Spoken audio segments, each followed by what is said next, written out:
স্বৈরাচারী শাসনামলের 15 বছরে দেশের পুলিশ বাহিনীকে দলীয় বাহিনীতে পরিণত করায়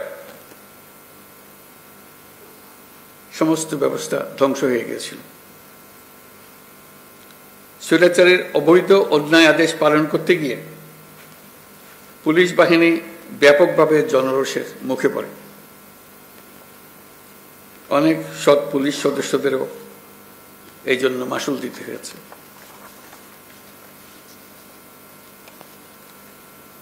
প্রিয় পুলিশ সদস্যগণ,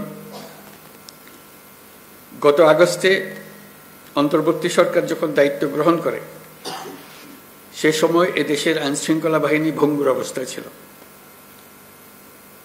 পুলিশের সঙ্গে জনগণের দূরত্ব সৃষ্টি হয়েছিল। সরকার পরিস্থিতির উন্নতির জন্য যা কিছু প্রয়োজন সব রকমের ব্যবস্থা নিয়েছে। সড়ক মহাসড়কে বিশৃঙ্খলা ও জনদুর্ভোগ নিরসন, বিশেষ অভিযান পরিচালনা,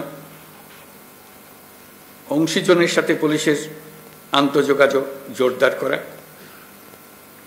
পুলিশ সদস্যদের মনোবল বৃদ্ধিতে প্রয়োজনীয় প্রণোদনামূলক ব্যবস্থা নেওয়া হয়েছে।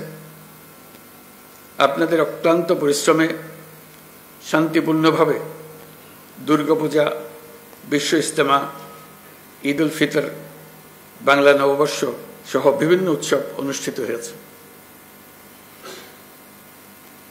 দেশে যতগুলো অপরাধ হচ্ছে সবগুলো ঘটনায় তাৎক্ষণিক ব্যবস্থা নিতে আপনারা সর্বোচ্চ চেষ্টা করে যাচ্ছেন। পুলিশ ও অন্যান্য বাহিনীর সম্মিলিত প্রচেষ্টায় দেশের আইনশৃঙ্খলা পরিস্থিতি এখন অনেকটা নিয়ন্ত্রণে আনা সম্ভব হয়েছে। এই জন্য আমি পুলিশ সহ সকলকে আন্তরিক ধন্যবাদ জানাই।